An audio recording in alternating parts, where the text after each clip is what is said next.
Hello students, படித்தா government college தான் படிப்பேன். அதுவும் டிஎன்இ கவுன்சிலிங் வழியாக நமக்கு வந்து பார்த்தோன்னா மொத்தமாக தமிழ்நாட்டில் 11 கவர்மெண்ட் காலேஜ் இருக்குது. இந்த 11 கவர்மெண்ட் காலேஜில் மொத்தமாக எவ்வளோ சீட்ஸ் இருக்குது, அதே போல் வந்து பார்த்தோன்னா ஒரு கம்யூனிட்டிக்கு எவ்வளோ சீட்ஸ் தராங்க, அதே போல் ஒரு காலேஜும் எவ்வளோ கோர்சஸ் இருக்குது, அதை பற்றி நம்ம இந்த வீடியோ டீட்டெயிலாக பார்க்க போகிறோம். கவர்மெண்ட் காலேஜ் வந்து பார்த்தோன்னா மொத்தமாக 11 கல்லூரி இருக்குது. இந்த 11 கல்லூரி லிஸ்ட்டு வந்து பார்த்தோன்னா உங்களுக்கு 1 by 1 ஷோ பண்ணுறேன்.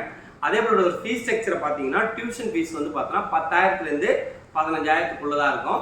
அதே போல் ஹாஸ்டல் ஃபீஸ் வந்து பார்த்தோன்னா 15,000லேருந்து 25,000க்குள்ளே இருக்கும். அதே போல் அதர் ஃபீஸ் வந்து பார்த்தோன்னா 10,000 வரைக்கும் சார்ஜ் பண்ண வாய்ப்பு இருக்குது.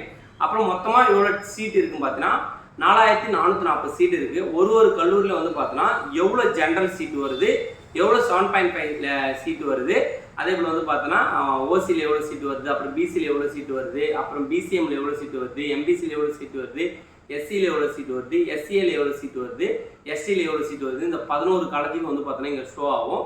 ஸோ இந்த வீடியோவை கண்டிப்பாக கவர்மெண்ட் காலேஜ் தான் படிக்க போகிற மாணவர்கள் இந்த வீடியோ ஷேர் பண்ணிவிடுங்க. அவங்களுக்கு கண்டிப்பாக ரொம்ப யூஸ்ஃபுல்லாக இருக்கும். அடுத்த வீடியோவில் வந்து பார்த்தோன்னா இந்த கல்லூரியில் எவ்வளோ கட் ஆஃபில் இருந்தால் உங்களுக்கு கல்லூரி சீட்டு கிடைக்கின்றதை நான் தெளிவாக வந்து ஆல்ரெடி போஸ்ட் பண்ணியிருந்தேன். திரும்ப ஒரு வீடியோவும் போடுறேன். ஸோ கண்டிப்பாக இதை வந்து நோட் பண்ணி வச்சுங்க, இதை சேவ் பண்ணி வச்சுங்க. கண்டிப்பாக அது உங்களுக்கு ரொம்ப யூஸ்ஃபுல்லாக இருக்கும். சும்மா வந்து பார்த்தோன்னா திரும்பவும் சொல்கிறேன், 4,440 சீட்டு இருக்குது. ஸோ வந்து பார்த்தோன்னா இது கண்டிப்பாக யூட்டிலைஸ் பண்ணிங்க. ஸோ ரொம்ப யூஸ்ஃபுல்லாக இருக்கும். இது 7.5 மூலிமா போனால் கண்டிப்பாக உங்களுக்கு ஃப்ரீ. ஸோ தெளிவாக சொல்லிடுறேன், இந்த காலேஜை ஃபஸ்ட்டு ப்ரியாரிட்டி வைங்க. உங்களுக்கு எந்த கட் ஆஃப் இருந்தாலும் இந்த 11 கல்லூரியை சாய்ஸ் லிஸ்ட்டில் வச்சுக்கங்க. ரொம்ப யூஸ்ஃபுல்லாக இருக்கும். இந்த வீடியோ யூஸ்ஃபுல்லாக இருந்தால் உங்கள் ஃப்ரெண்ட்ஸ் எல்லாருக்கும் ஷேர் பண்ணி விட்டுங்க. கீழே கமெண்டில் தெரிவிங்க அடுத்து என்ன வீடியோ போடலான்னு.